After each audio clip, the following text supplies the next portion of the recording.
Welcome to Dreamland, a program dedicated to an examination of areas in the human experience not easily nor neatly put in a box.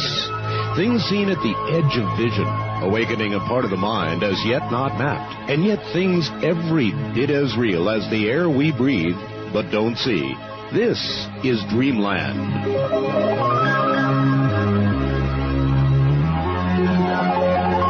Good evening, everybody. This should be quite the program. As promised, we will have Robert Monroe of the Monroe Institute here. What an honor that is. Dr. Monroe, actually Robert Monroe, just Robert Monroe, coming up next. He'll tell us about the Monroe Institute. Have you ever wondered about travel? Not the type you take on a domestic airline, but the type you might take from your own body. Robert Monroe did. He'll tell you about it coming up. You're listening to Dreamland on the CBC Radio Network. I'm Art Bell.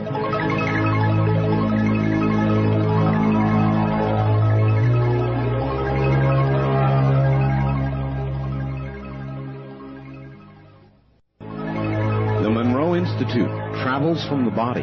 The Monroe Institute was founded by Robert Monroe, a former broadcasting executive who began to undergo spontaneous experiences in 1958 that drastically altered his life. Unpredictably and without willing it, Mr. Monroe found himself leaving his physical body via a second body to explore locales unbounded by conventional concepts of time and space. He has documented these experiences in Journeys Out of the Body, a Doubleday book, in 1971, published in 8 languages worldwide, and in Far Journeys, Doubleday 1985. The Monroe Institute had its origins in the Research and Development Division of Interstate Industries Incorporated, which began investigating methods and techniques of accelerated learning in the late 1950s. That investigation led to some remarkable discoveries that dealt with the very nature of human consciousness. As a result, the basis of the research effort was expanded considerably. In 1971, the Institute was created to supplement that research effort. As a school, the Monroe Institute is composed of 2 divisions, and we will hear from spokesmen of both. The Education Division, which conducts classes and seminars and disseminates tapes and other materials in direct application of the methods it has developed, and the Research Division, which conducts ongoing studies in enhancement of human consciousness and the development of methods and techniques that may result in practical use thereof. And that is from a Monroe Institute pamphlet, and here all the way from Faber, Virginia, is Robert Monroe. Mr. Monroe, welcome to the program. It is an honor. Well, I'm glad to be here. Gee, do we have more than one person on the phone line here? Because it's very weak. It's very weak? Very weak, yes. Well, we can take one out and see what happens. Okay, we're going to have to do that because I can't hear you. Better now? That's a little bit better. Are you now the only phone line on? Now I'm the only phone line on. Oh, that is much, much better. All right. Much better. Anyway, welcome. It sure is an honor to have you here, Mr. Monroe. Well, I don't know what's going to happen after all that meteor stuff. Yes, isn't that quite the occurrence? That was very, very interesting. Mr. Monroe, if you would please take us all back and tell us how this began for you.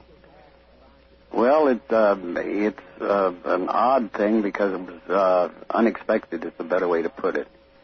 Back in 1956, my company was looking for some diversity type of things to do, so we got the idea that perhaps we could in turn help people learn during sleep. So being a specialist in sound, because of all of our company history, we in turn obviously began to use sound. First thing we found out, in order to help people to get to sleep, we got to get them to sleep. So what we did was develop some particular sound waveforms that help people go easily into sleep. And then we were beginning to test that after that. I, being one of the chief subjects, that we started in '56, and then 1958, I began to notice some odd effects of it. Oh. And it was a funny kind of vibration, and that's what it felt like, except it wasn't a physical vibration. And I went to my favorite doctors and so on, and they said, "Oh, no, you're fine, don't worry." And so I finally had the courage to wait to see what this, instead of forcing myself out of this vibration, I finally waited and said, well, if it's going to kill me, I'll let it kill me, and I'll have to try it. So I stayed with it, and after about 5 minutes, it faded out. And so, therefore, I tolerated it when it went from, and it didn't happen every night, maybe, once or twice a week or something like that. So I would wait till it completed, and then after it was through or faded out, well, then I'd go to sleep. And on one fateful night in September of '58, I was on a Friday night waiting for this to fade away so that I could go to sleep calmly. And in the midst of that, I began to think, well, tomorrow is Saturday, and being a sailplane pilot and member up in the New York area, I was thinking that a cold front had come through, and there'd be a nice, beautiful ridge lift and thermals the next day and on a Saturday, and I'd be flying around in gliders and sailplanes. And as I was thinking how nice that would be in the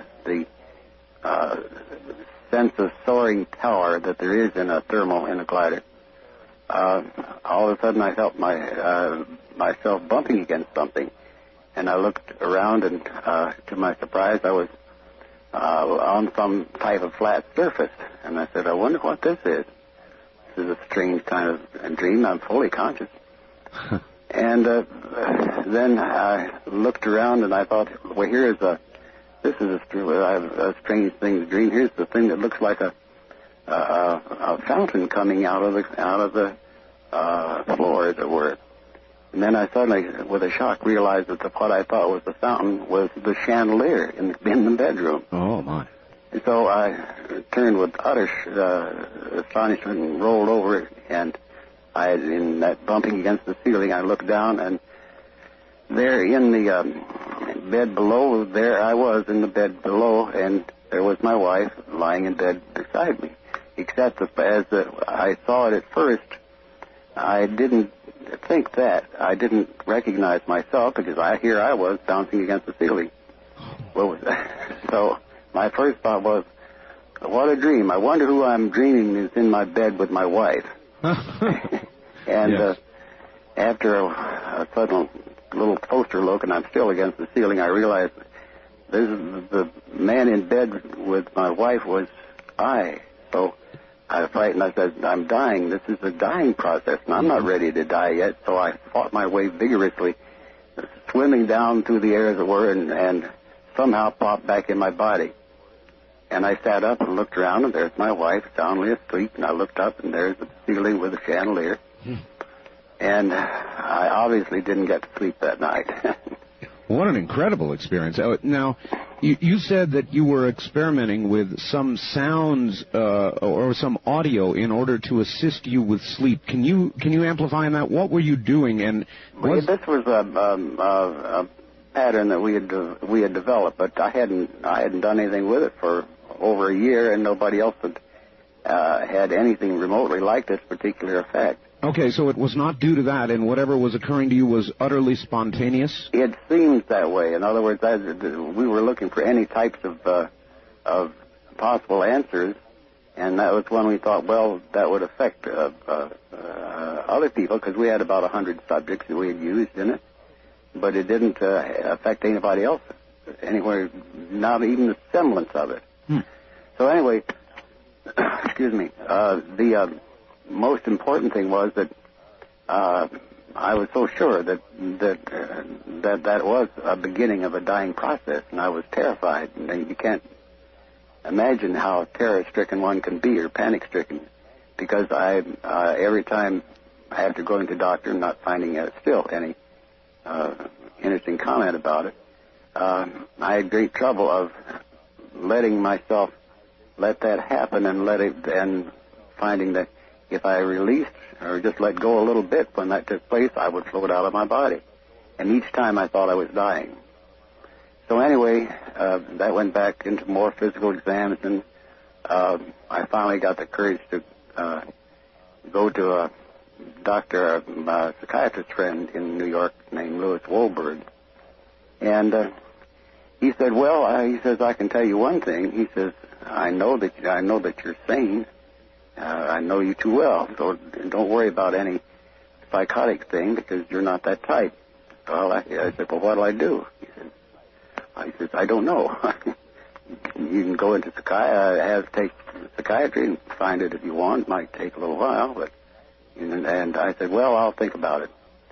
So anyway, after about 10 additional episodes, something like that, I finally realized that this floating out and floating around the room was not going to kill me because I could think a certain way and I'd get back in my physical body. Until that moment, though, it must have been absolutely terrifying. It was, and I couldn't get, being very much an engineering type, I couldn't find any common scientific answers for it. The only one is dualism, psychosis, and things like that. Mm-hmm. So that was the big problem because I couldn't find an appropriate answer. So after about the 10th time, I finally realized, well, this is not going to kill me. I'm not in the death process. Well, that made something else come up entirely worse, and that's curiosity. I'm sure it did, yes. This is not going to kill you. What is it? Anyway, so I began to experiment with it around the room and so on, and just I found I could only go a certain distance away from my physical body, and it was as if there were something holding me back. And I finally answered that because I realized what it was, and the other part of the life secrets, as it were. The thing that was holding me so heavily was that I had this very strong sensual sexual urge. And I, of course, obviously tried to wake my wife and had no luck there. And that was binding you? It was keeping me close to my physical body because it was related to a physical drive. Anyway, I used the old Gene Autry principle on that finally and to overcome my need to go beyond 30 feet from the body. And you probably don't know the Gene Autry technique, do you? No, sir, I don't. No, you're too young. Gene Autry had a thing where, in turn, he did a lot of, you know who I'm talking about. Oh, of course. Yeah, well, he had a formula that was very, very effective for pre-puberty children who came to see his movies on Saturday afternoon and in a movie house, no TV. To make it very short, what the technique was that in the movie he would meet a girl, and then he would have his big fight with the bad guy, and he would overcome the bad guy, and after he overcame them, he'd go to the girl, and she'd say, "Oh, Gene, you're so wonderful." She'd look up with pursed lips at him, and Gene would look down, and all the audience, and he learned this, who can tell, through the years. But all the girls were going, ah, and all the boys would say, "Oh, he ain't going to kiss her, is he?" So what he did, learning that, he had a formula that fit his pictures. That what he did, he said to the girl, "Honey, I love you, and I'll get to you later. But first, I want to sing you a song." And so he picked up his guitar and started singing, and they rode off into the sunset, and everybody was satisfied. So my answer, finally getting down to that, was an easy answer. Fine, I'll say to this sexual drive of mine, I'll get to you later, but first I want to do this other. Yeah. And sure enough, it worked. So, in other words, you conquered it psychologically. That's right. And that released you. That's right. Then what? Then began a series of experiments, and I took this research team that I had and turned them loose in trying to find information about this. And we found that quite quickly that there was what was an underground, as it were, and then we're talking back in the 50s or 59, which was the area where all the you'd find the trance people and all types of mystical things, and sure, and call it Dreamland if you want. Well, anyway, after a long period of time, we found out the usual ones there, and I had meetings with the. That was right at the beginnings of parapsychology, and I went down and met with J.B. Rhine, for example. I don't know whether you know the name or not. No, sir. Well, he was the leading figure in parapsychology in that era, not about 1960, I guess, 59. Anyway, to make it short, I met with him, and he said on a Saturday at Duke University, and he says, it's indeed very interesting, but he says, it's not my department. And I said, well, what is your department? He says, we work with cards. And I said, thinking that I had a poker game the night before.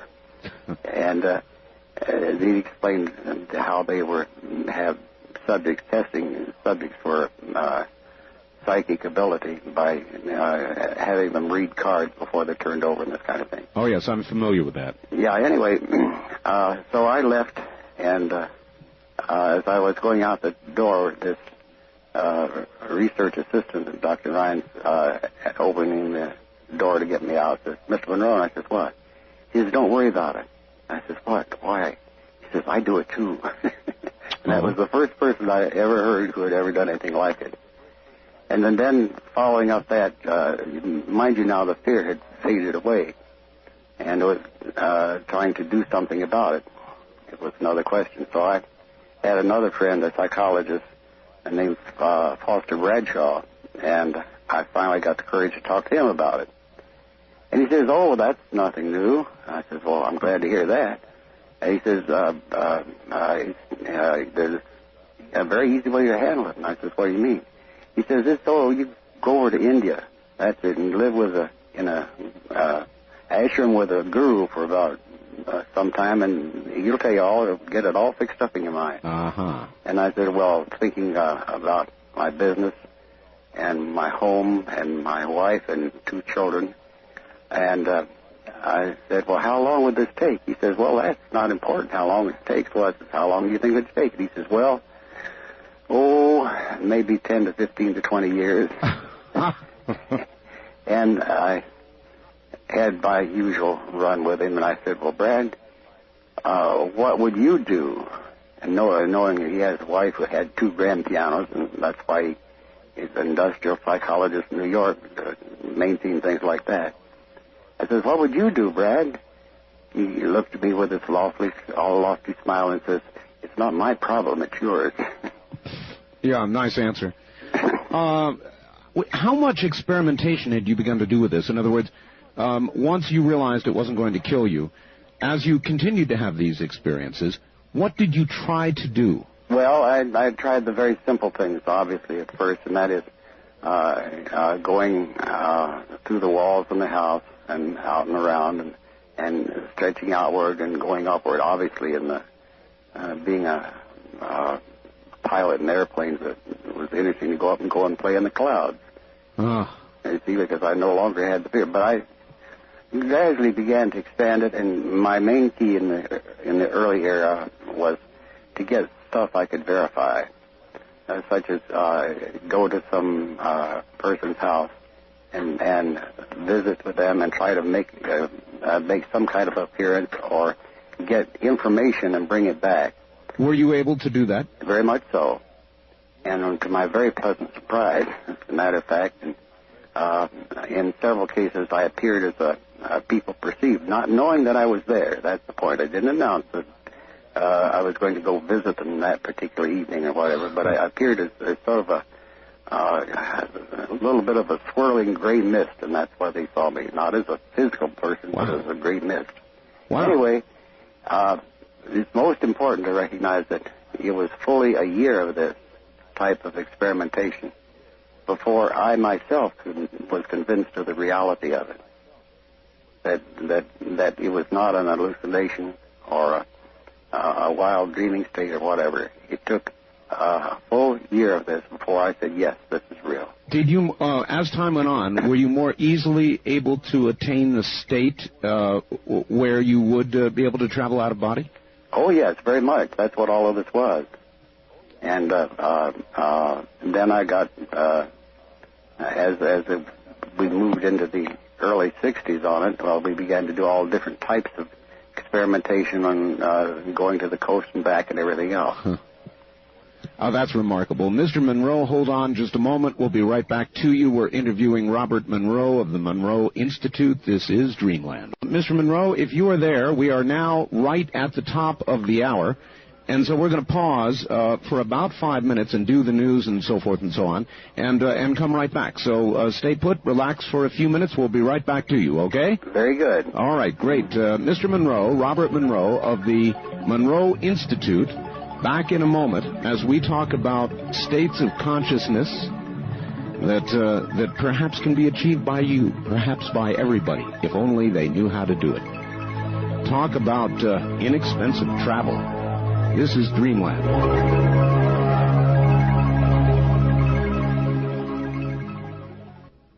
We'll continue with your calls and begin your calls shortly. My guest is Robert Monroe of the Monroe Institute, and he's been describing a very early experience, or a series of experiences he had with journeys out of the body. And this is really, I guess, the genesis of the Monroe Institute, internationally famed for what it does. And Mr. Monroe, are you there? Oh, I think I'm here anyway. Oh, you are, although I suppose with you one never knows for sure. No, they know for sure. I've gotten past that now. Tell me, there's been a lot of scientific study, and some not so scientific, of the near-death experience. Yes. And you mentioned that you thought it might have been an NDE that you were having. Is there a relationship to the NDE? Not in the sense that it's commonly been researched in recent years. It's a different kind of thing. We were very methodical. You got to understand that simultaneously with all of this, I in turn was operating a company, and we moved out of the broadcasting program production, and instead of going to the West Coast, we moved down to where we had 3 radio stations down in Virginia and North Carolina. Mm-hmm. And we set up a facility here and began a very serious research. And the first thing that we found out was that conventional science did not have any means of measuring anything like this at all. Right. The closest thing was the biological and electrical science, and we got into those relatively early. But in going down to Virginia, then we did set up a research facility where we could indeed see if it was possible to measure other people in similar states. And in the beginning of that, we enlisted a PhD doctor, young friend, who's been a friend ever since, back in the 60s. And we began some very serious experimentation. And a man by the name of Charlie Tart. I don't know whether you've heard of Charlie or not. No, sir. Were you able to actually document any biological changes that occurred during this state? We began to match them up, and we found that, generally speaking, we also developed methods and techniques, but we had an average of about 8 to 10 subjects that we were using constantly in the 60s and 70s down in Virginia, in Richmond, and then in Charlottesville. Incidentally, what brought us into Charlottesville is that we got into the cable business. Oh, yes. So. Yes, I'm very familiar with it. I guess we've been down similar roads. My background is in cable television and broadcasting. And you know, even then, in the whole idea we were microwaving signals in, I thought, aha, someday that's what cable's going to be. It'll be satellite stuff. Anyway, to make it short, there was no means of measuring other than the conventional signals. And we found one of the things, there were two states that came out biologically, and by that I mean chemically and electrically. One of them was dreaming sleep, and that was when one was near the physical body. The second one was stage 4 sleep, which is deep sleep, delta sleep, and that is when the major activity in what we coined the phrase, and it became generic. We didn't like to call it the old phrase of astral traveling because it had too much of a mystical flavor. Mm-hmm. So we coined the term out of body, which has now become generic, as you know. But what we found is that these extended distance type of activity all had to do with stage 4 sleep. And if I might, Ms. Monroe, how were you actually able to document that? If a person is there sleeping, how do you correlate the time of the out-of-body experience with a particular state of sleep? Well, it was very simple. In the 60s, it became a lot simpler than it might seem at first. We took various types of body measurements, electrical measurements, and occasionally then we got into EEG patterns. We did not have the equipment at that time to be able to do it properly. Anyway, what we found is that when a person was in one stage of sleep, our subjects, who in turn became proficient, I might add, in performing this out of body, we took readings on them in these activities that they were doing and matched them up with the biological signs of these two different stages of sleep. And this is where we began to get the connection that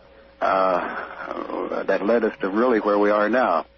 But through those early periods, we did some of it. We did at UVA, for example, back in the early days in the 60s, and that's where we at least got the beginnings of working on an EEG pattern. Out of that, we attracted attention from various scientific people as a result of just simply word spreading that we were looking at something from a different point of view as against a strictly mystical approach to it. How was the conventional scientific community reacting to your work then? They reacted with a great deal of skepticism until one and more of them began to experience the thing through the system that we were slowly, painfully developing. And it was kind of a thing that working on a means of getting past the hard rocks that I had encountered. And the first one, of course, is fear, and the second one is the reality of what it is. And it didn't take nearly so much work to have people determine the reality. And we're not talking about college students, which are often the typical subjects. These are people that one way or another had heard about what we were doing and became interested in it, like physicists and psychologists et al. And that was the beginning back in the 60s. And moving slowly through the 60s, we developed means of inducing these various states. And in inducing those states, we got it very simple. The first one was, and we gave them labels so they would be impartial in terms of states of consciousness. And the first one was very simple. We called it mind awake and body asleep. And this is what we call focus 10. And so we did establish these different types of states of consciousness that we could induce by using these very particular sound patterns. And so by the 70s, we had it had spread simply because the word would get out to among the scientific community, and those who were curious or had something similar happen to them were attracted to our work. All right. Are these the sounds that are now known as the hemi-sync tapes? The hemi-sync tapes. In other words, hemi-sync. Yes. Hemi as in hemisphere of the That's brain, right. I take That's right. And what these patterns we did find was that it's a special method that we didn't invent, what's called a binaural beat, but we did indeed use that as a system of a means of getting these low-frequency vibrational patterns into the brain. In other words, the binaural beat, yes. It puts, say, a 100 hertz signal in one ear, which you can hear, and a 104 hertz signal in the other ear, and the brain has to synthesize that 4 hertz differential.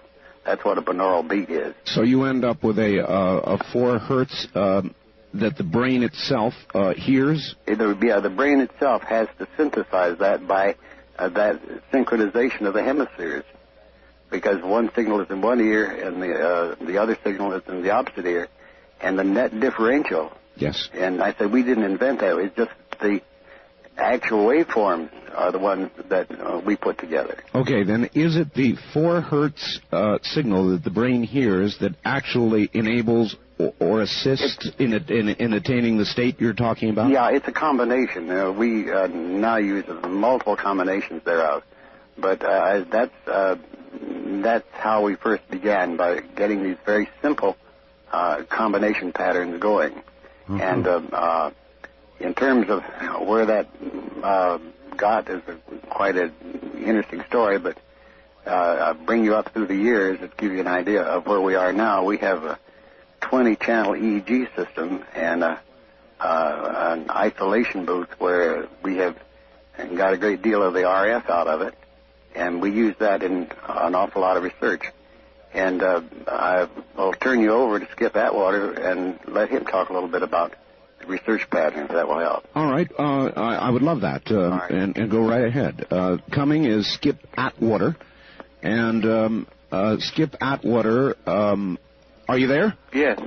Skip, what division do you head up for Mr. Monroe? This is the research division that you mentioned earlier in your introduction. Yes. Fascinating stuff that you folks are doing. What can you tell us about the present state of your research? In other words, what all this has led to?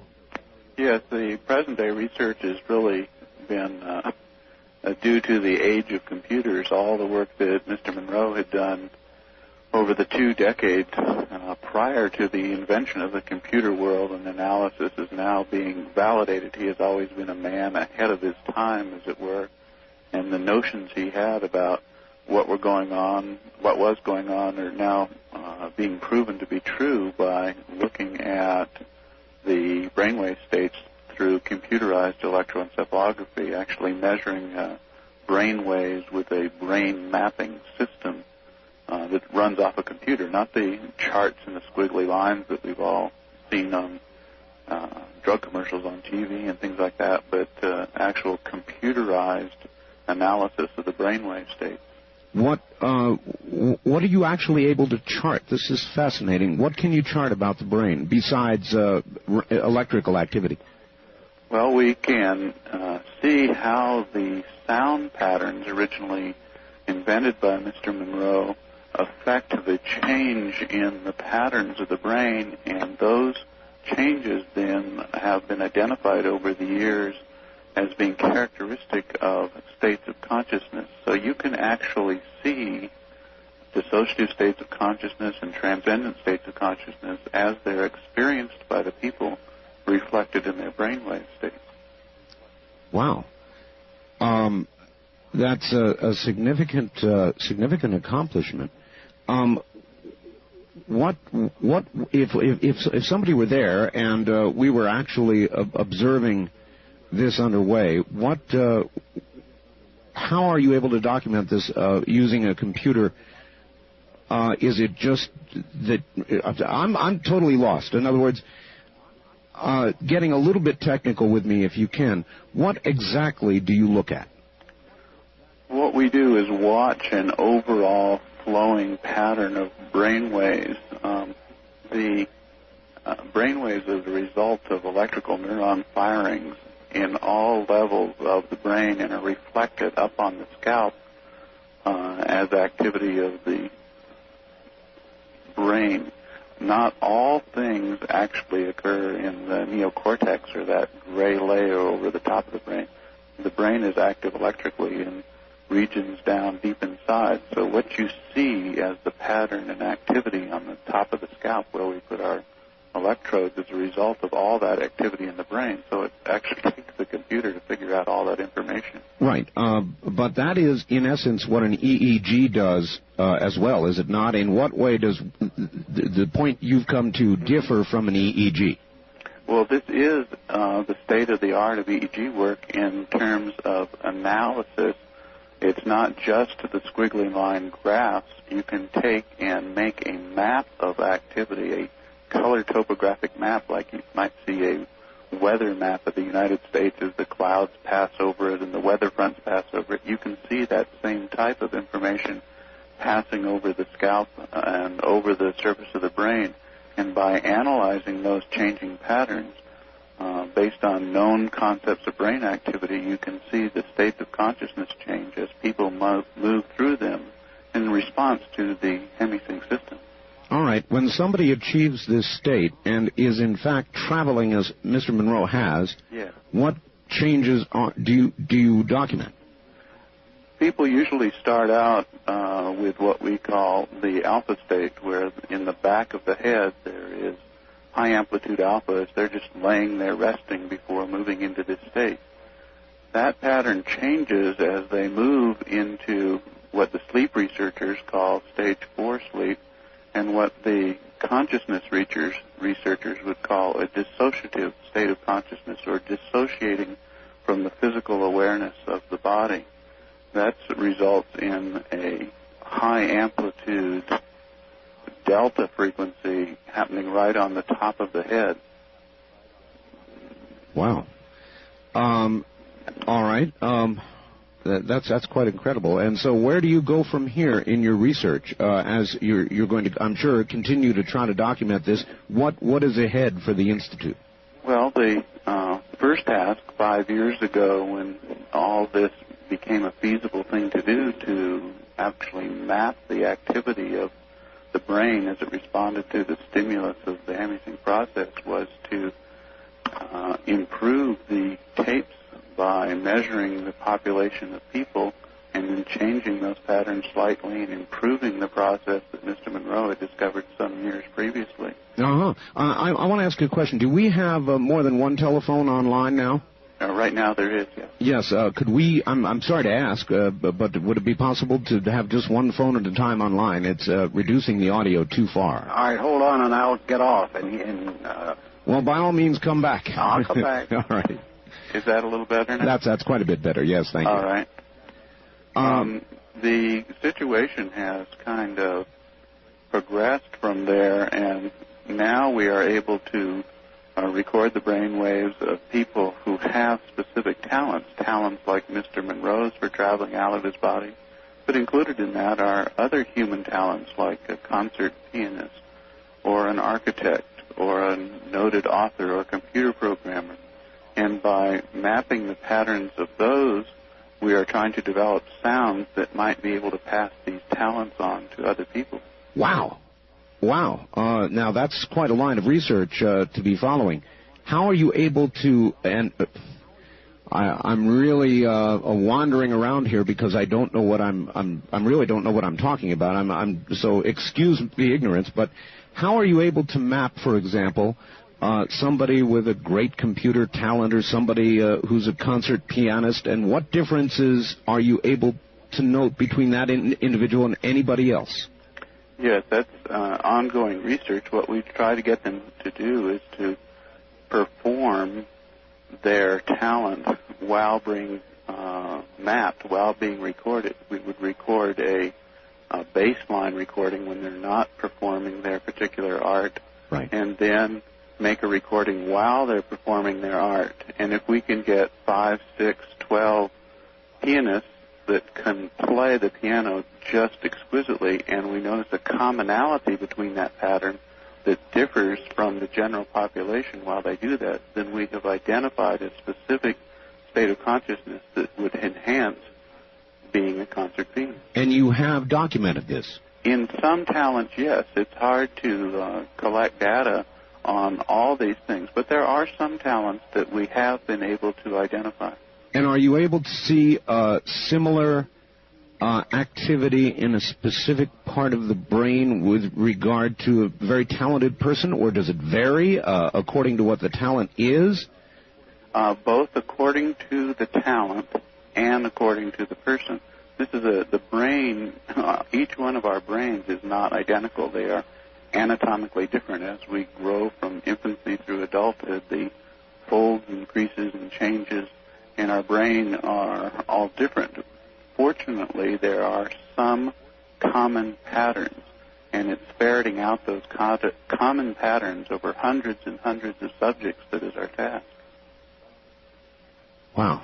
That's quite a task you've undertaken. And I suppose when we get to the practical applications, we get into the educational division. Is that correct? That's correct. All right. I would like to ask that you hold on just one moment. We'll come right back to you, and we are interviewing actually a number of individuals from the Monroe Institute. We'll be right back. All right. And once again, F. Holmes Atwater, who is a researcher for the Monroe Institute. And are you there? Yes, I'm still here. Good. We've got only a couple of moments before the bottom of the hour. Yes. But how much of your research now is able to be translated into educational help for people who want to know more about this? In other words, how much of what you have done has become practical application? Yes, there are. That's a really good question, and because we want to be practical use to people, to do research or to do work in this areas and never develop any practical application would just be fruitless. And we have developed a lot of practical applications over the years that have proven now over 3 decades to be of benefit to people. We have a number of brochures and literature about the use of our techniques with professional people, dentists, lawyers, therapists, educators who use the Hemi-Sync technique in their own profession, as well as individuals on their own personal voyages through consciousness who look into this technique for themselves to see if this works for themselves. So, in other words, there is help there's certainly help for individuals. Is it in the area of, well, I'll tell you what, we're at the bottom of the hour. Let's hold up just a moment. We'll come right back to you. And this, of course, is Dreamland on the CBC Radio Network. Journeys out of the body. We're discussing them. And what practical implications knowledge of these things might have for all of us. We'll be back. Welcome back. I am Art Bell. We're interviewing Robert Monroe of the Monroe Institute and company, most recently F. Holmes Atwater, who heads the research division at the Monroe Institute. And back now to the group. Hello there. Hello. Hi, is this still David? Would you like to talk to Robert again for just a minute? Sure, go ahead and put him on. Thank you, David. Art? Yes, sir. I wanted to get our placement very accurate. We were very covert up until 1969, 69-70, simply for the reason that I was operating very conventional businesses. And I was very concerned when Journeys Out of the Body, I agreed to it, simply because I thought, this will affect my stockholders and so on in my company. Yes, of course. Interestingly enough, they didn't read those kind of books. So there was not a problem then? Not a problem. It was very interesting, and so we were still very private, as it were, in our work that we were doing up until the mid-'70s when Estlin, I don't know if you know about Estlin. I do, yes. Yeah, heard about our work and invited us to conduct a workshop up on Big Sur. And we thought, this will give us a whole bunch of new subjects to test with the material that we have. So we agreed to it, and we went up and did a workshop, and they immediately invited us to go to San Francisco and do another one the next weekend. And then we had never thought of doing anything like that. So we originally said, we got to give this a name. So we called it the M5000 program. M5000. The reason that if we had 5,000 different subjects that we could test, we would have a wonderful base for data. Of course. Well, it didn't work quite like that, but what happened was that we began to get calls from other people as a result of that about other programs, doing this program over in other ways in other places. And I'll turn you now over to Dave Mulvey, and he'll tell you exactly what happened. All right? All right. Wonderful. Thank you. Dave Mulvey coming up. He heads the educational portion of the Monroe Institute. Well, not head exactly, but I am one of the trainers for the educational programs at the Institute. Fine, David. Yeah. Now you take the science and you apply it. How do you do that? Well, that's correct. We have 4 basic programs.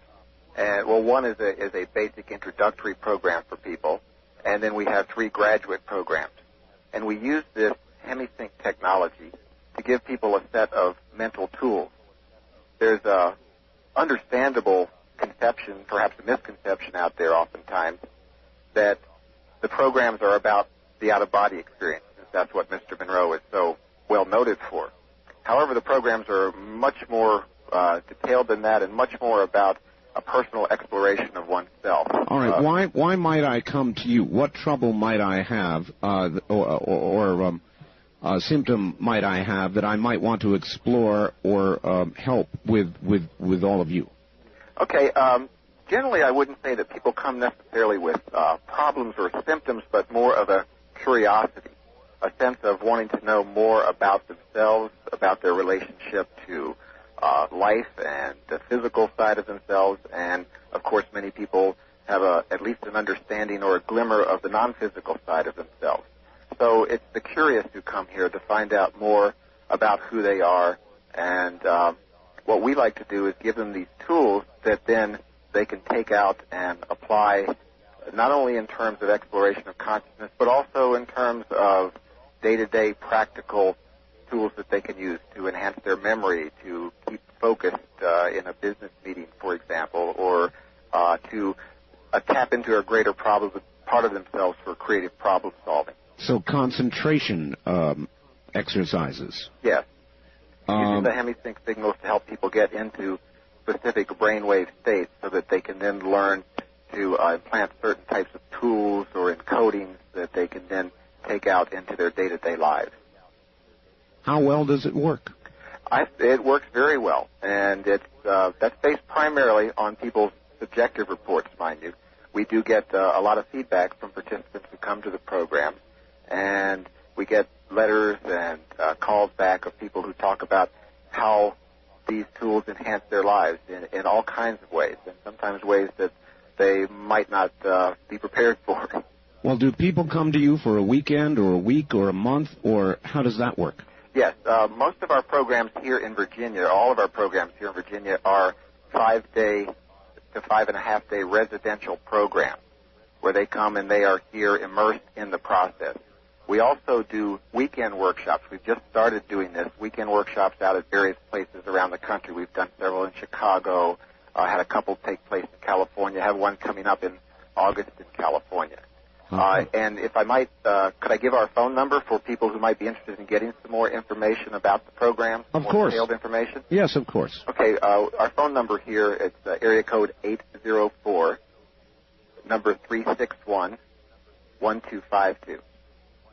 And we have people standing by even now, and also there is a message machine if they call after office hours. So if people are interested in getting some more literature about the programs, about the Institute, we would certainly welcome their calls. Wonderful. Wonderful. All right. Well, I hope you get a lot of calls. Again, these would be people who would like to explore more of their inner self. Is that about right? More of their inner self or physical self or both? It's both. We also have plenty of tape exercises, cassette tapes that people can listen to at home in addition to the programs that we have. So that's the outreach of our educational division. And some of the physically related tape exercises are a part of a whole series that we call Human Plus, or H Plus for short. All right. I had somebody in Cresswell, Oregon, who had a question for Mr. Monroe, but maybe you'd be the one to answer it, though. All right. It is this. Why the Focus 21 on-up Hemi-Sync tapes are not offered for sale in your catalog? Okay, that's a good question and a frequently asked question.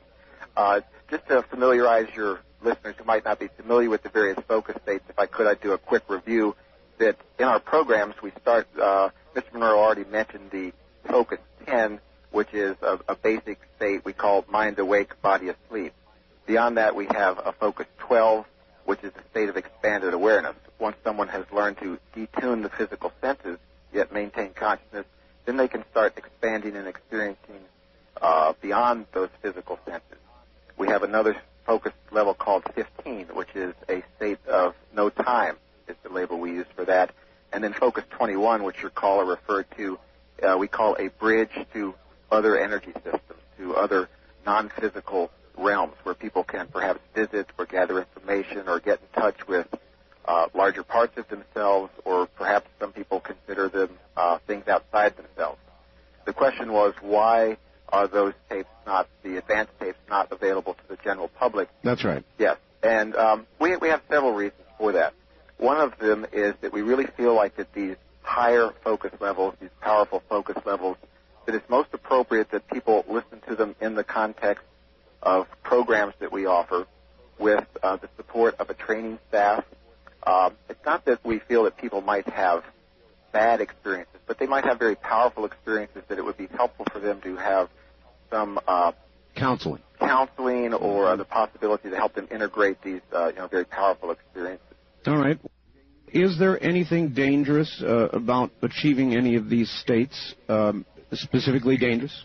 No, nothing at all specifically dangerous about it. We just feel that it's appropriate for them to have preparation and an understanding of what they're likely to experience in these sorts of states, so that they are prepared for the sort of things they might encounter.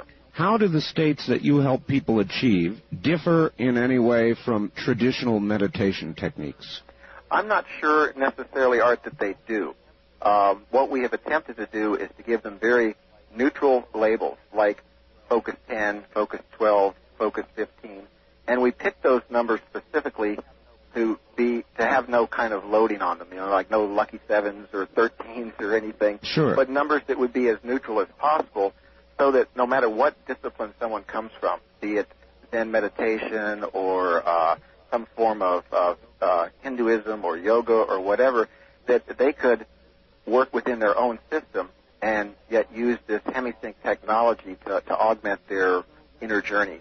So then, David, is it the case that one might take several different roads to get to the same destination?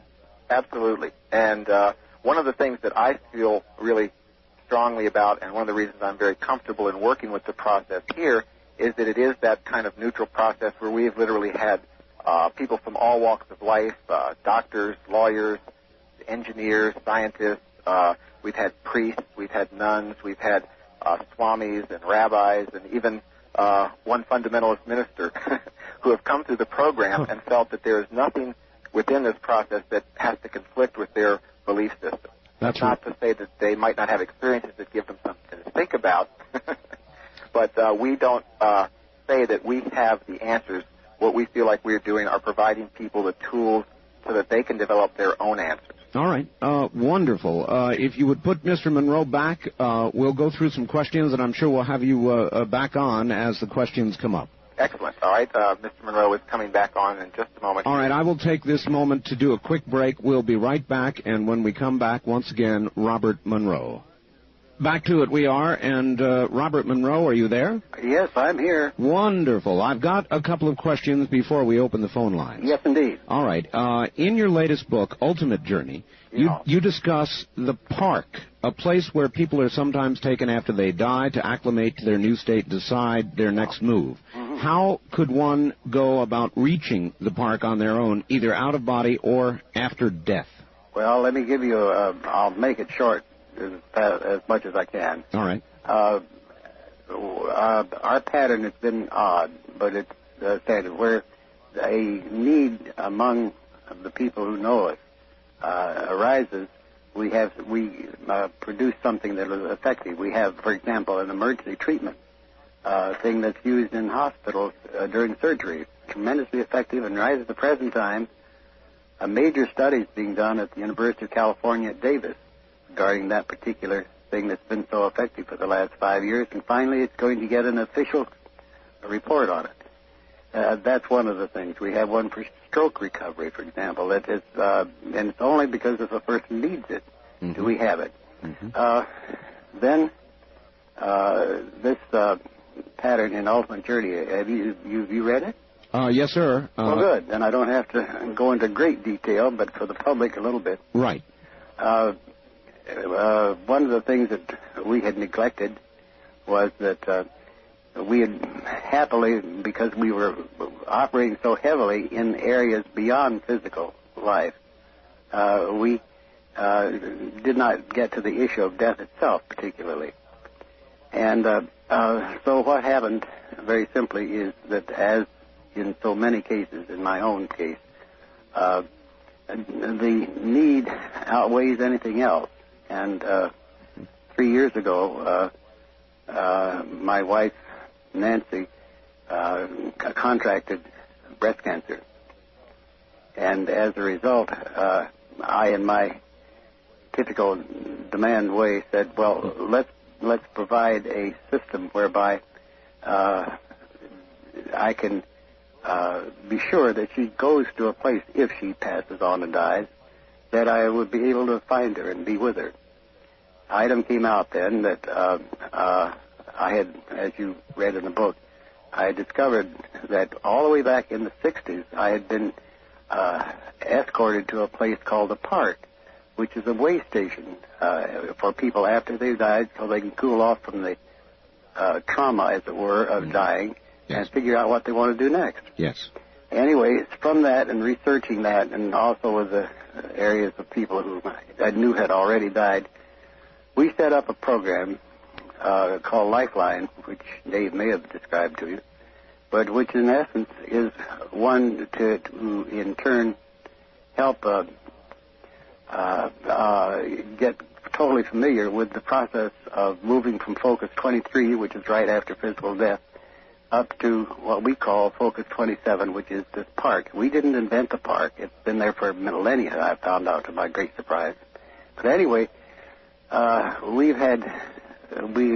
of now, we've had 3 years, roughly 400 people have participated in this particular program, and they have made, during the program, only and during the program, each of those 400 people have made 5 runs retrieving someone out of Focus 23 who was bewildered or in shock and escorting them up to this way station park where they can cool off. Each have done it 5 times. How many does that make of those documented runs? Is a total of 2,000. Wow. Big stuff. Big stuff. Yes, sir. And they do in turn, and there is we have a postgraduate study on that going where we are verifying the data of the person who had just died and try to get information that can be verified. It's quite difficult because it's out of time, if you understand what I mean. I do. Somebody has been wandering around in 23 and not knowing what to do and bewildered for maybe 100 years. Right. Okay. Well, that leads me to this. You discussed the concept of time being a physical, earthly phenomenon. Yes, that's right. Accepted as a condition of entry. I gather this, that lives, times, and events are happening simultaneously. This is a very confusing concept. It is indeed, and it's very, very surprising how we are locked into certain things that are peculiar to time space, and time is one of the key ones. And when you get up into these other states of being, you got to realize that time is not. You can go backwards or go forwards, and in your own personal life and in other lives, you are locked into. We think 1994, but it isn't so. But it is not so. It is not so. What do you think of lucid dreaming as a springboard to having an OBE? And also, where do dreams fit into the picture? Do they? Well, I'll pose the real thing that's getting more and more our theme, and that is that lucid dreaming is the equivalent, we found out over the years, we did that a long time ago, is the equivalent to our Focus 15. Lucid dreamer can evaporate the dream, and there he is. He's in the equivalent of our Focus 15, which is a nice place to play in terms of no time, because you can then move that time around in other areas. How do dreams things? The one thing that we've come, we call it the process of converting unknowns into knowns, or converting beliefs into knowns. That they are not particularly important unless you can do so. Well, one of the things is that, excuse me. All right. The important thing is that we have grown to know that what we are is far more than this one single life.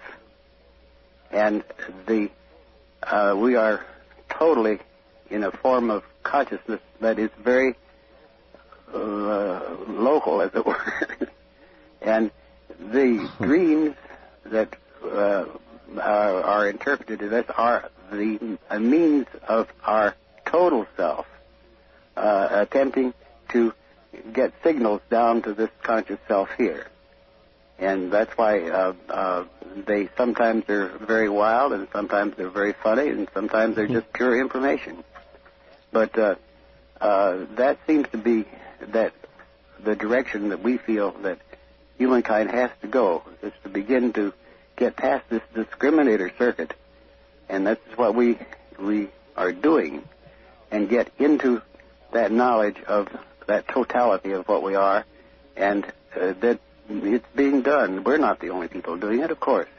Mr. Monroe, you've done very important work. It's known internationally. I want to ask you a hard question. All right. When your time comes and you pass, what will happen to the Monroe Institute, and will the work continue?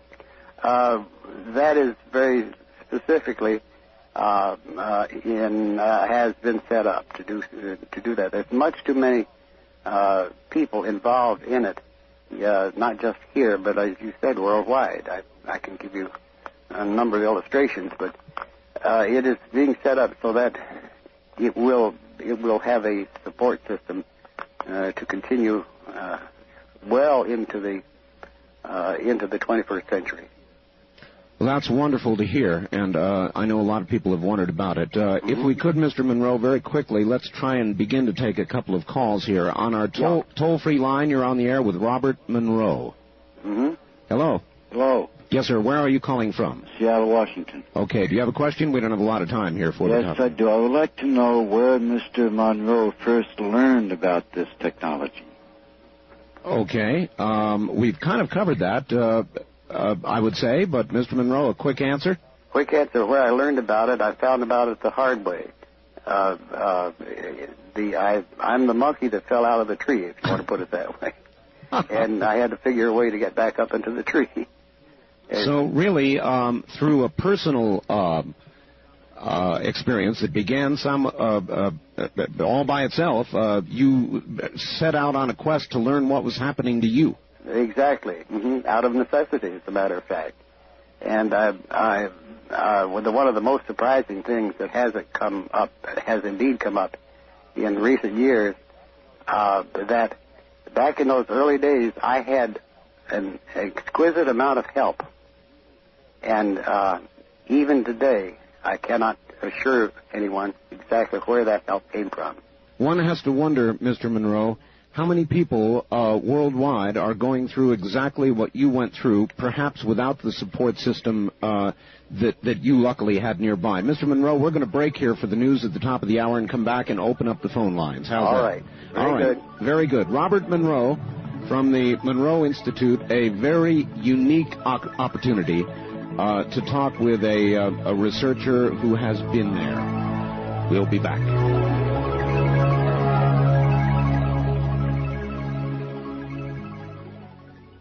On a Sunday evening, particularly appropriate, I think, this evening. The name of our program derived from its physical adjacency to that area known as Dreamland. But with dual application in the interview of Robert Monroe, who doesn't give that many interviews, it is a great pleasure, and we are going to get phone lines open this hour and let you ask quite a few more questions. In that hope, let me go ahead and take care of a little commercial obligation right now, and in just a moment, Robert Monroe. Once again, Robert Monroe. Mr. Monroe? Yes. Yes, sir. Again, it sure is a pleasure to have you on here. Well, it's fun for me because I can open up a lot of things and don't have to be nearly so formal. But remember, radio is my old business.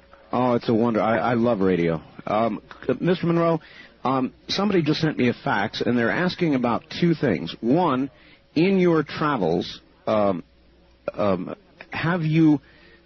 you have any insight on two questions? One is, have you ever met with a being or met a being that is not human?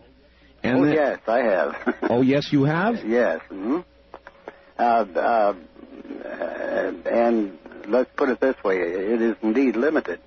But the thing that I discovered, not unreasonably, is that we are a curiosity to other beings. Also, they have no particular desire to dominate us or something like that. We're a nice experimental species, as it were. Not much more than that. That's my impression. And the other is, do you have any better understanding, because of all this, of our Creator or a God? I have very much that. One of the things that I had it all the time and didn't realize it, that is that this Earth life system is a created process and a creative process. And I can, as an engineer, go look at the leaf on a tree and see the design of it and what it's aimed to do. And that is, it's a transducer, as it were, and it can stand all sorts of winds and everything else, and when it's through for the year, it drops off. That's really a very scientific, creative thing from my point of view, but it is creative. Yes. And then in working on this further, one of the things that was so utterly fascinating to me, that there are portions of this Focus 27 beyond, this is beyond time and space, believe me. It's the last vestige of active human thought. But there, I was astounded to discover that there is some type of energy field there that lets the human mind be a creator and create carbon life. I was astounded to discover that. Moreover, part of my contract, I guess it was, for the help that I have received, is the idea that going back and looking at the source of this creative process. And I got as far as what is I called the emitter, for lack of making a common term, and the creator or creative process is behind that. And there is an aperture to which one can go, but not until they're complete, as the people waiting, or people, it's not quite the word, the beings waiting to go through there, massive things, they pass some of this information along to me. And yes, that's one of the things that in turn has certainly come very much to my knowing, and that is that I know as I sit here how our civilization is restrained in terms of anything that's non-physical. We don't know anything about it in any way, shape, or form. And the options that are available to us, we are no longer physical here. Instead of being, one of them, of course, is being the human addict and go back and live another life, because you get addicted to being human. But there are so many other opportunities or options along that spectrum of energy. And one of them is to go and, I'll put it in the crude way, I try to make it in ways that we can understand it now. Of course. And that is to shake the hands of the Creator and say, well, this is a great job. Not prostrate and adoration, but just to say, you're a real smart one. All right? Wow.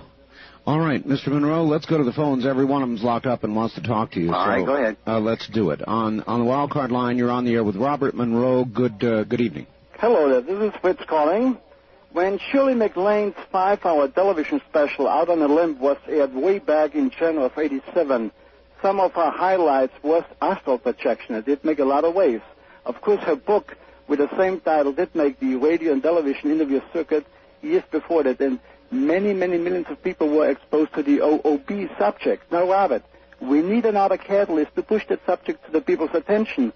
After all, they could join the Cosmic College for free. Yes, indeed. Well, we have not made a big point of being widely known yet. We did a slight study to indicate how many users have been used in the methods that we have available and put forth out of demand, but not out of advertising. And we figure that there have been a little over 2.5 million users of these various types of exercises on tape that we put through the years. And these are a means of beginning to do the very things that you're talking about. Mr. Monroe, I recall he mentioned Shirley MacLaine. Yeah. Another thing that reminds me. I got very amused that in Shirley's movie, in her picture, I think she was the one that went into a bookstore looking for something, and right in front of her eyes was my book, Far Journeys, I think it was. Yes. It was very funny, and I thought, She alluded to the possibility or claimed that she had traveled toward the moon away from the Earth. Mr. Monroe, there are limitations that we believe we face physically with travel to other planetary systems with regard to the speed of light and all the rest of it. I'm sure you're well aware of that. Might out-of-body experiences be a way ultimately to travel where otherwise we may never go? Absolutely. We did a great deal of that in the mid 70s. And these were engineers and physicists principally. And we saw all the stuff on the moon before our shuttles and stuff got there. We went out to Mars and out beyond that. The trouble is, we found that we got nervous about going beyond the solar system, knowing how we might get back. We might get lost, until we found out it was very simple. All we had to do is to think back to our physical body, even though we may be 100 light years away, and we'd have no problem at all getting back. And you didn't even know, and you say, well, where have you been? Out there. We could say out there. Well, maybe NASA should be talking to the Monroe Institute. We've had some NASA people through. Oh, you have? Oh, yeah. On the wildcard line, you're on the air with Robert Monroe. Hello. Hello, Mr. Bell. This is Tom out of Seattle. Yes, sir. Oh, my God. I finally got through. This is incredible. I've had out-of-body experiences, I think, starting back when I was about 13. Yeah. I thought they were nightmares and things like that. Yeah. And as I progressed through my life, I remember about 17 got more severe, and then got away from home. And then in my late 20s, it got extremely severe. And, I didn't know they were out-of-body experiences, that they were nightmares and something, freaky. And then all of a sudden, I started having control over it and kind of enjoying it. Good for you. Good for you. And then, all of a sudden, just like you were just saying earlier about that actress, I walked into a bookstore, and lo and behold, I'd never been there before. I didn't know what I went in there for. There was your book in front of my eyes. Very good. And I started studying it, and I started practicing it. Good for you. And I never felt so good, spiritually or physically, after I'd go out of my body and then come back. And then I started, over a period of time, losing the power. I don't know what I was doing wrong. I just felt there was, I don't know, it's kind of hard to explain. There's something very weird. I was experimenting with it. I actually did 2 experiments, unscientifically, of course. I'm just a truck driver, but proved it to other people that I actually got out of my body, went by them and did things, and could see things while I was supposedly asleep, which I wasn't. You know what I'm talking about. I can tell you one that I had to do out of desperation to be sure somebody understood it years and years ago. I went and I pinched this woman in her side. Ah. It left a bruise. Oh, my. Oh, my. And so then it is possible to have physical manifestations during an out-of-body experience. What I was doing, I discovered years later, was that I was not pinching her physical body. I was pinching this other body. Oh. You see, and that's what left the bruise on the physical. But it was so astonishing because I didn't think I pinched her that hard at all. It was on right just above her, around her waist, up above her hips. Very discreet of you, sir. Yes, it was discreet. All right, on the wild card line, you're on the air with Robert Monroe. Hello. Hi, this is John. Let me turn down my radio. Thank you. So remember to do that, everybody, right away, please. We have a delay system. Okay. I have a question for Robert Monroe. Yes. I read his book, both of his books, in fact. I read Journeys Out of the Body and also Far Journeys. And, Mr. Monroe, I have a question for you. In your book, Journeys Out of the Body, you talk about this one incident where you have the intent of visiting this one person at this house. You give his initials as EW. Yes. Mm-hmm. And before you do this, you end up going to this garage, and after that you wonder why you ended up there instead of visiting this one person. And later you visit this area, and you find out that there were these power primaries near the garage. Well, the thing is that, go ahead. And you said they had a fairly high voltage. Yes. Mm-hmm. And then in the book you say, do electric fields attract the second body, and is this the medium through which it travels? And I thought that was kind of interesting. Well, yes, I've just learned, of course, that it's not electromagnetic. That's for sure. We've become very acutely aware of an energy field that our science knows nothing about because of the simple reason they can't measure it. And you are using this right now. In other words, Skip was talking about brainwave patterns, but these are generated by this other energy field, and they're the effect, and the causative factor is this other energy field. And there is no relationship to the electromagnetic energy? No, not as such. All right. We tested that very thoroughly. On the wild card line, you're on the air with Robert Monroe. Hello. Yes, good evening. This is Brian from KOPE country down here in Medford. Yes, Brian, you have a question? Yes, I'm just curious if he answered one of them partially. I had two of them, then you were talking about documented proof of this experience happening. And so if you have someone pinching a woman, but has there been scientific studies done with that they have documented? And second, if you're out there somewhere and something happens to your physical body, what happens to you out there then? Well, it depends on how much it happens. One of the things that gets you back to your physical body, you're out having a wonderful time doing all these things, and you get an urge, a signal to come back. And as in the early times, you were concerned, something's going wrong, the building's on fire where my body is, and all this kind of thing. And you know what the most common thing that pulls you back is the fact that your bladder is full. Yeah. Well, that'll pull you back and motivate you all the time. He also asked about documentation of physical effects. We have those. We don't make a consistent practice of it, but they occur quite naturally in what we do. And we have quite a long line of them in terms of that. But you see, again, we're dealing with an energy that cannot be measured scientifically, so you can only measure the effects of the energy. You understand the difference? Yes, sir. All right. That's the problem. All right. Wild card line, you're on the air with Robert Monroe. Hello. Hello, Mr. Bell. Hello, Mr. Monroe. Hello.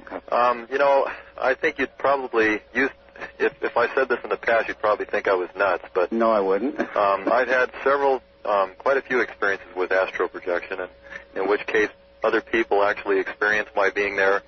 They didn't know it was me, and I never told them in advance that I was going to do what I did. Very good. As long as you did not tell them in advance, that's a very important key. Okay, but now it was incredible when I found out later, and another friend that I had told that I did this was on the phone with us. The three of us were on the phone, and it sort of unfolded. But what I wanted to ask you, and Art had Richard Hoagland on, and I asked him when he was on about the Viking lander on Mars and how specific questions about the arm that was supposedly jammed. Yes. And I actually had the experience that I went in 1978 to Mars and found that the arm was jammed and that I unjammed it. Hey, that's very good. But I haven't to this day, and it seemed like Richard Hoagland came up with a very logical explanation of what happened, and he explained it over the air, so it may have just been my imagination. Mm-hmm. But I have very real experiences with it. Very good. And it was an incredible experience. Well, I can tell you the most common illustration of this other energy field of which we have a part and we manipulate a part, but we don't know we're doing it. And that is that you will maybe of an evening say, well, I ought to call Bill tonight. And 5 minutes after you think of that, the phone rings and says, oh, no, this is Bill. Well, I thought I'd just give you a ring.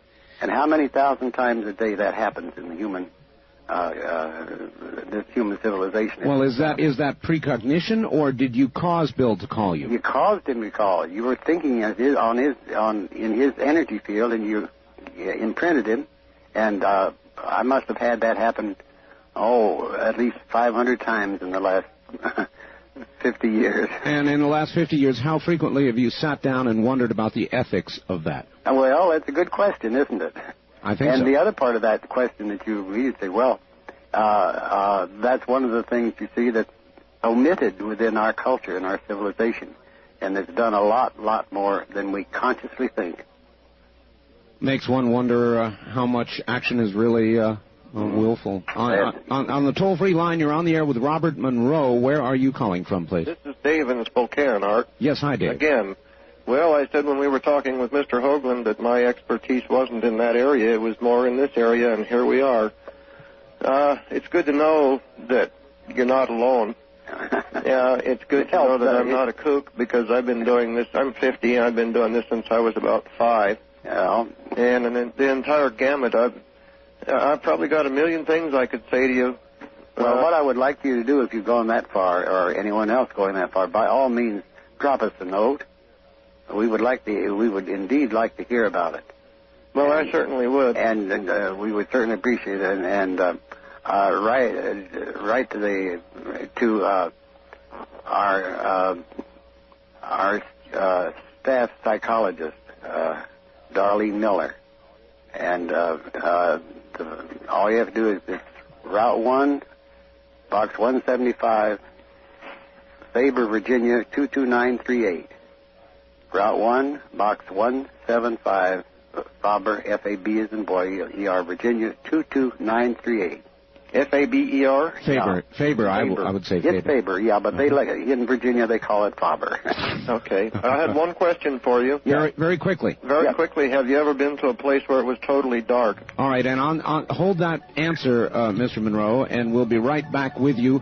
This is Dreamland on the CBC Radio Network, half-hour mark. My guest is Robert Monroe. There's more.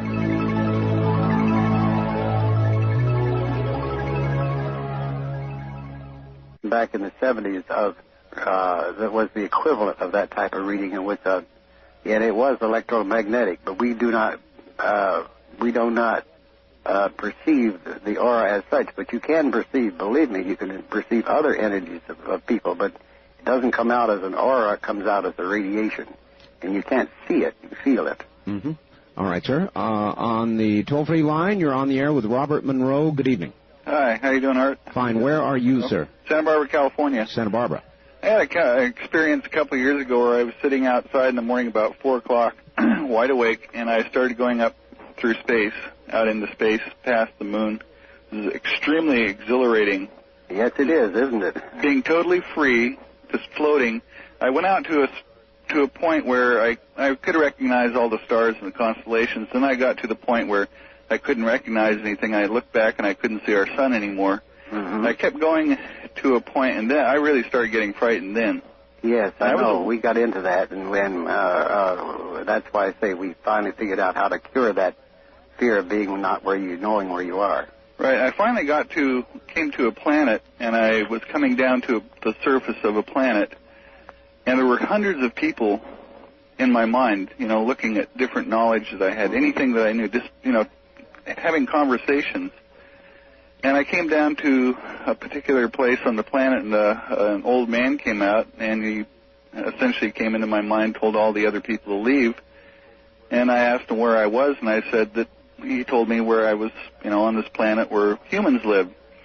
And I asked him, why was I there, and how did I get there? And he said, well, you're from a penal colony, and I'll send you back. I said, I don't know how to get back. And so he sent me back. Yeah. And this took all about 15 minutes.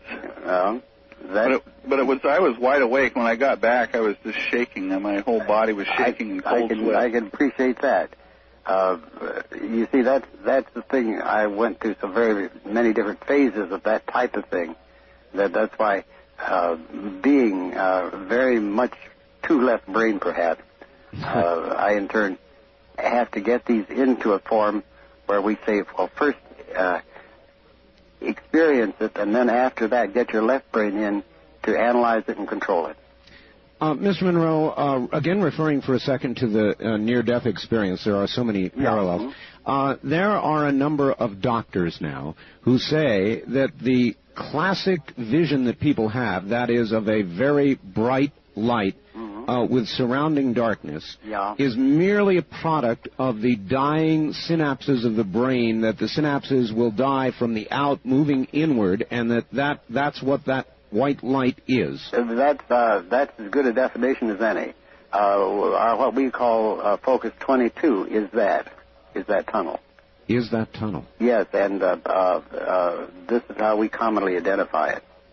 I see. Incidentally, speaking of this one time thing, I enjoy so much the name of your series, your program called Dreamland.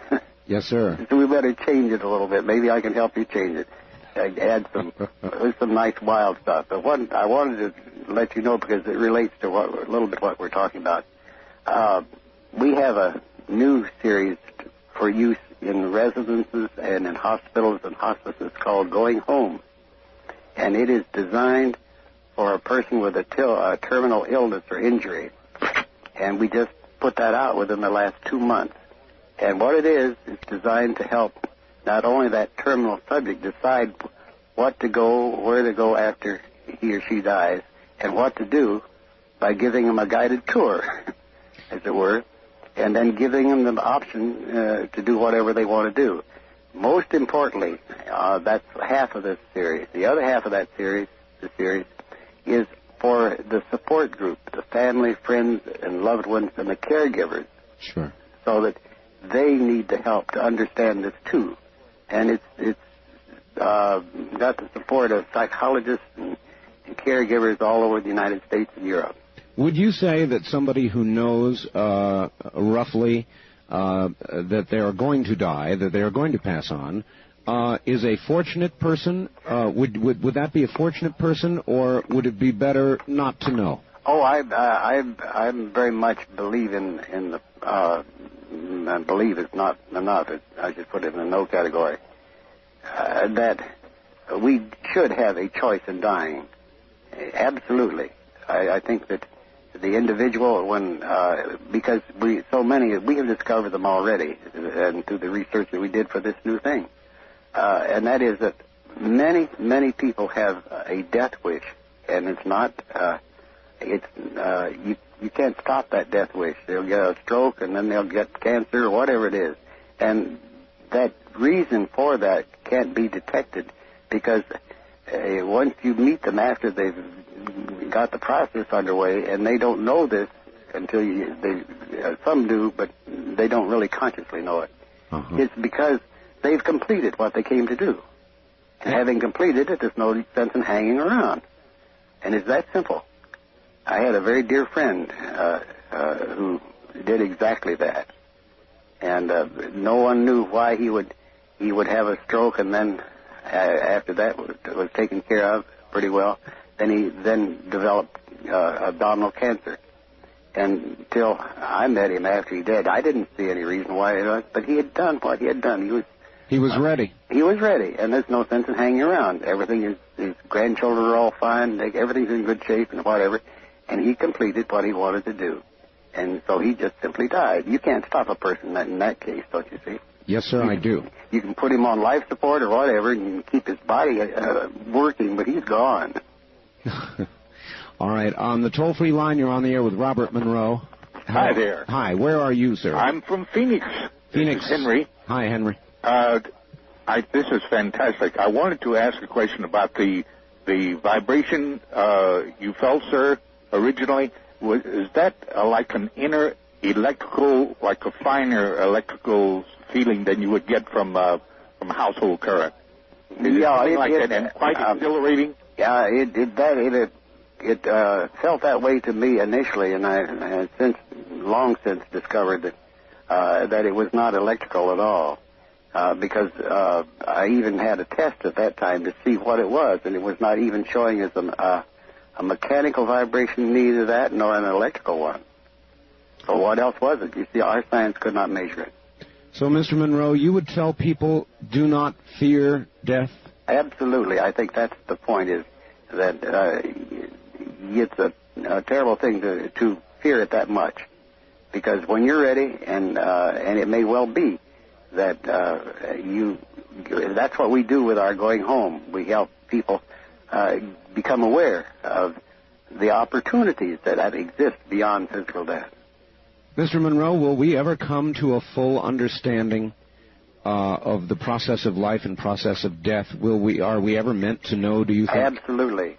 The point is, you see, you are growing a new personality, and there is this discriminative circuit that holds all this back till your personality, your intellect, your intelligence self develops.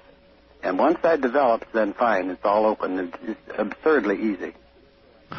That's what your Dreamland is, don't you see? Yes, sir, I do. And Mr. Monroe, we're out of time. I want to give your phone number. I know there's 1 million people. The lines are still clogged. They have questions. It's area code 804-361-1252. Yes, and they can call that during the day tomorrow also. Okay. Or all during the week, as far as that's concerned. One more time, sir. Give us your address, please. And I'll make it real simple. The Monroe Institute, Faber, Virginia. F, like the pencil, Faber, Virginia, 22938. Sir? 2293, 9749.